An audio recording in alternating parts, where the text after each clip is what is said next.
بسم اللہ الرحمن الرحیم۔ السلام علیکم۔ جو میں واقعہ سنانے لگا ہوں یہ 5 دوستوں کا ہے، یعنی شکار کے لیے مشہور تھے۔ بچپن سے ہی یہ پانچوں جنگل کے قریب کھیلتے، پرندوں کی آوازیں سنتے اور جانوروں کی حرکات کو غور سے دیکھتے تھے۔ ان کا شوق وقت کے ساتھ بڑھتا گیا اور جوانی میں آ کر وہ ماہر شکاری بن گئے۔ پانچوں کے دلوں میں شکار کا ایک جنون تھا۔ وہ جانوروں کو صرف شکار کی نظر سے دیکھتے تھے اور اکثر یہ بھول جاتے تھے کہ وہ بھی فطرت کی تخلیق ہے۔ شکاری ہونے کے باوجود ان کے دلوں میں رحم کی کمی تھی۔ ان کا خیال تھا کہ شکار ان کا حق ہے اور وہ جنگل کے ہر حصے میں جا سکتے ہیں۔ ایک دن گاؤں میں بیٹھے یہ پانچوں ایک دوسرے سے اپنی خواہشات پر بات کر رہے تھے۔ جمال نے کہا، ہم نے گاؤں کے آس پاس کے سب جانوروں کو دیکھ لیا ہے۔ اب وقت ہے کہ ہم جنگل کے اندرونی حصے میں جائیں اور بڑے شکار کے خواب کو پورا کریں۔ سلیم نے تائید کی، ہاں، اندرونی جنگل میں یقیناً بڑے اور نایاب جانور ہوں گے، لیکن ہمیں وہاں جانے کی تیاری کرنی ہوگی۔ اکبر نے کہا، مجھے کوئی خوف نہیں، ہم بہترین شکاری ہیں اور ہر خطرے سے نمٹ سکتے ہیں۔ جنگل کی جانب روانہ ہونے سے پہلے گاؤں کے بزرگوں نے انہیں روکا۔ بزرگوں میں سے ایک نے کہا، بیٹوں، اندرونی جنگل میں جانا آسان نہیں۔ وہاں نہ صرف جنگلی جانور بلکہ کچھ پراسرار قوتیں بھی موجود ہیں۔ وہاں جانے والے کئی لوگ کبھی واپس نہیں آئے۔ لیکن شکاریوں نے بزرگوں کی نصیحت کو نظر انداز کرتے ہوئے کہا، ہم شکاری ہیں اور شکار ہماری زندگی ہے۔ ہم کسی بھی خطرے کا سامنا کر سکتے ہیں۔ اگلی صبح شکاریوں نے اپنی بندوقیں، خنجر، کھانے پینے کا سامان اور دیگر ضروری اشیاء اکٹھی کیں۔ ان کے دلوں میں جوش اور آنکھوں میں خواب تھے۔ گاؤں کے لوگوں نے انہیں الوداع کہا، لیکن سب کے دل میں ایک عجیب سا خوف تھا۔ جنگل میں داخل ہوتے ہی وہ قدرت کے حسن میں کھو گئے۔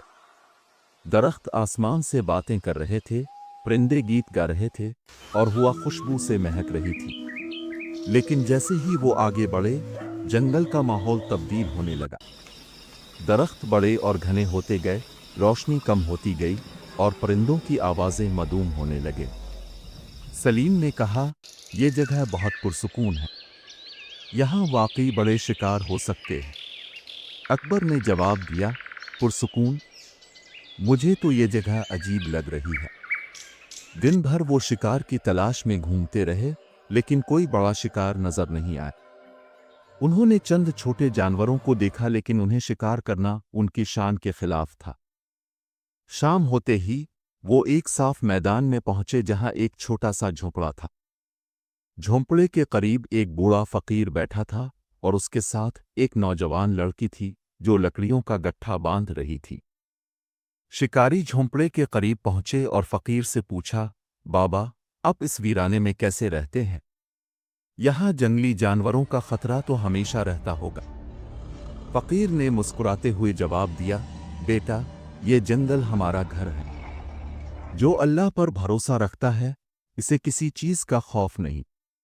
عائشہ، فقیر کی بیٹی، نے شکاریوں کو غور سے دیکھا اور کہا، اب لوگ یہاں کیوں آئے ہیں؟ جمال نے فخر سے کہا، ہم شکاری ہیں اور بڑے شکار کی تلاش میں ہیں۔ فقیر نے شکاریوں کو رات کا کھانا کھانے کی دعوت دی۔ کھانے کے دوران اس نے انہیں فطرت کی خوبصورتی اور ہر مخلوق کی اہمیت کے بارے میں بتایا۔ بیٹا، ہر جانور، چاہے وہ کتنا ہی چھوٹا ہو، قدرت کی تخلیق ہے۔ کسی کی زندگی لینا آسان ہے، لیکن اس کی قدر کرنا اصل انسانیت ہے۔ نعیم نے تنزیہ کہا، بابا، یہ تو کتابی باتیں ہیں۔ ہم شکاری ہیں اور شکار ہمارا حق ہے۔ شکاری جھونپڑے کے قریب ہی رک گئے۔ جیسے ہی رات گہری ہوئی، عجیب و غریب واقعات ہونے لگے۔ کسی نے قدموں کی آوازیں سنی، کسی نے سایوں کو حرکت کرتے دیکھا۔ اکبر نے کہا، یہ سب ہمارا وہم ہے۔ ہم بہادر شکاری ہیں، ہمیں کسی چیز سے ڈرنے کی ضرورت نہیں۔ رات کی تاریکی میں شکاریوں کے خیمے کے قریب ایک غیر معمولی واقعہ پیش آیا۔ جمال کو لگا جیسے کسی نے اس کے کندھے پر ہاتھ رکھا ہو، लेकिन जब उसने पलट कर देखा तो वहां कोई नहीं था। सलीम ने यह महसूस किया कि दरख्तों के दरमियान कोई उसे घोर रहा है, लेकिन अंधेरे में कुछ वाजे ना हो सका। अकबर, जो हमेशा बहादुरी का दावा करता था, दिल ही दिल में खौफजदा हो गया, लेकिन उसने खुद पर काबू पाते हुए कहा, यह सब हमारी सोच का नतीजा है। हमें अपनी हिम्मत बरकरार रखनी चाहिए। अगली सुबह आयशा शिकारियों के पास आई और कहा, अपने जो रात महसूस किया वो कोई आम वाकया नहीं था। जंगल की रूहें इन लोगों को खबरदार करती हैं जो यहाँ के उसूल तोड़ने की कोशिश करते हैं। हारिस ने मजाक उड़ाते हुए कहा, हम शिकारी हैं, हमें रूहों का कोई डर नहीं। फकीर ने खामोशी से कहा, जो कुदरत को चैलेंज करता है इसे इसकी ताकत का सामना करना पड़ता है। शिकारियों ने अगली सुबह अपना सफर जारी रखा। जंगल मजीद घना होता गया और रोशनी धुंध में ढलती गई। दरख्त इतने करीब थे कि आसमान नजर आना मुश्किल हो गया। माहौल में अजीब सी खामोशी और खौफ का एहसास बढ़ रहा था।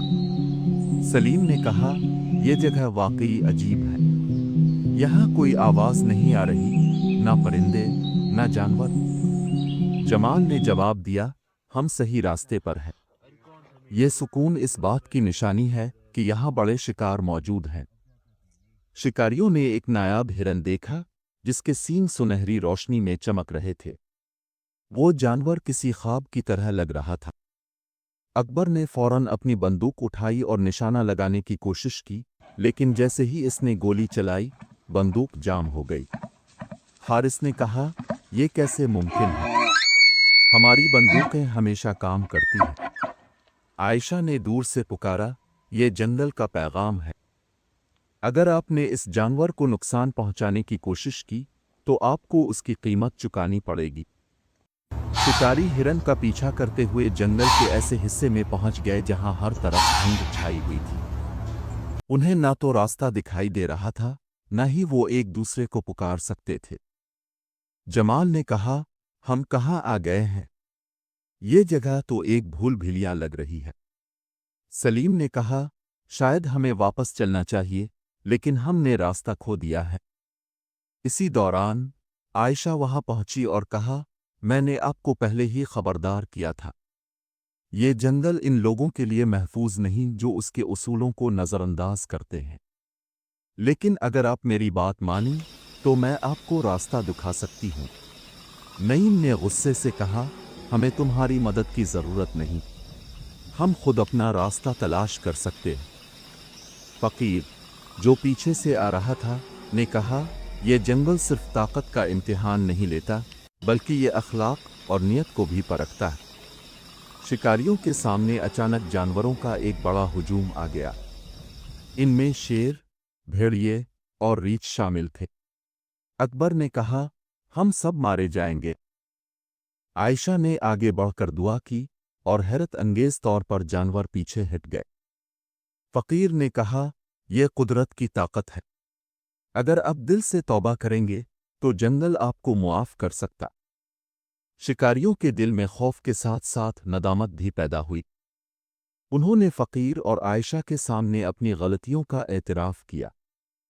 जमाल ने कहा, हमने कुदरत के कानून को तोड़ने की कोशिश की, हमें मुआफ कर दो।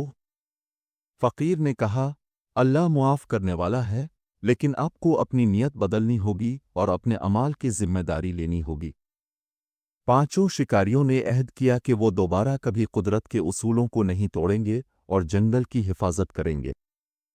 फकीर और आयशा की रहनुमाई में शिकारी गांव वापस लौट गए।